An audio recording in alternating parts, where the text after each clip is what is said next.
केंद्रीय संस्कृति एवं पर्यटन मंत्री गजेंद्र सिंह शेखावत ने कहा कि प्रधानमंत्री नरेंद्र मोदी के नेतृत्व में एक पारदर्शी व्यवस्था देश में बनी है। प्रधानमंत्री के अनुसार व्यक्ति के जीवन में विद्यार्थी का भाव बना रहना आवश्यक है। मोदी सरकार की कल्याणकारी योजना से 30 करोड़ लोग गरीबी रेखा से ऊपर उठे हैं।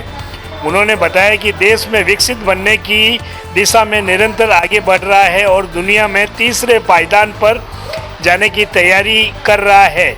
वे शनिवार को 16वें रोजगार मेले के अवसर पर डॉक्टर संपूर्णानंद मेडिकल कॉलेज में आयोजित समारोह को संबोधित कर रहे थे। केंद्रीय मंत्री शेखावत ने कहा कि प्रधानमंत्री हमेशा कहते हैं कि व्यक्ति के जीवन में विद्यार्थी भाव हमेशा बना रहना चाहिए।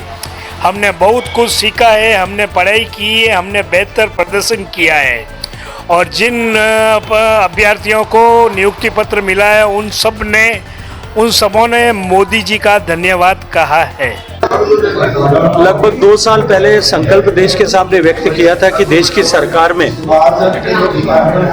कुल जो 30 लाख ऐसे विभिन्न पद हैं, उनमें से जो खाली पद हैं उन पर हम एक विशेष रोजगार ड्राइव चला करके देश के युवाओं को सरकार में पक्की नौकरी प्रदान करेंगे।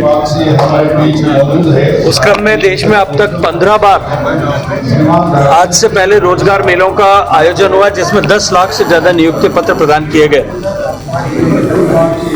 आज इस 16वें मेले में भी 51,286 ऐसे नए नियुक्ति पत्र, रोजगार के पक्की नौकरी के नियुक्ति पत्र आज माननीय प्रधानमंत्री जी की उपस्थिति में देश भर में आयोजित 47 कार्यक्रमों में वितरित किए गए।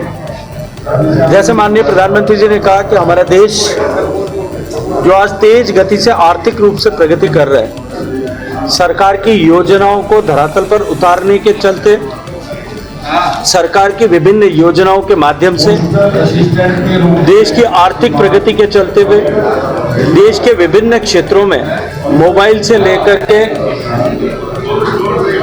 और डिफेंस सेक्टर, मैन्युफैक्चरिंग तक जिस तरह से देश एक नए मैन्युफैक्चरिंग हब के रूप में विश्व में उभर रहा है, उसके चलते हुए अनेक नए रोजगार के अवसर बने। ये भारत का अमृत काल है और भारत के इस अमृत काल में हम सबको मिलकर के अपने पुरुषार्थ से भारत को विकसित भारत बनाने के संकल्प को सिद्ध करना, ऐसा आह्वान माननीय प्रधानमंत्री जी ने किया है। निश्चित रूप से इन सब युवाओं के लिए जिन्हें आज नियुक्ति पत्र प्रदान किए गए हैं, उनके जीवन का एक अद्भुत अवसर है और वो और भी विशिष्ट इसलिए हुआ है कि इस नई यात्रा के शुरुआत के समय उन्हें माननीय प्रधानमंत्री जी का ऐसा सारगर्भित आशीर्वाद और उद्बोधन उन सबको मिला। नमस्कार सर, मेरा नाम राकेश कुमार शर्मा है। मैं एक्स सर्विसमैन हूँ और 23 साल एयरफोर्स में सर्विस के बाद मैंने आईआईटी को ज्वाइन किया है और प्रधानमंत्री जी का जो विजन है युवाओं को रोजगार देने का, वो सपना आज मेरा साकार हुआ है। Thank you so much for this opportunity giving us this platform also. नाम बबरी देवी है, मैं जोधपुर की निवासी हूँ। हमें बहुत खुशी है, हमें रोजगार में नियुक्ति मिली है डीजल शहर में। हमारे परिवार वाले बहुत खुश है। मेरा नाम अंकिता कुलहरी है। मैंने अभी आईआईटी जोधपुर में as a technical staff join किया है और मैं प्रधानमंत्री जी का बहुत बहुत धन्यवाद करना चाहूँगी कि उन्होंने हमें ये मौका दिया है कि हम इस रोजगार मेले में आए हैं। गजेंद्र सिंह जी शेखावत जी मंत्री जी भी अवेलेबल थे, उन्होंने हमें ये अपना ऑर्डर दिया है, उसके लिए थैंक यू, धन्यवाद आपका बहुत बहुत।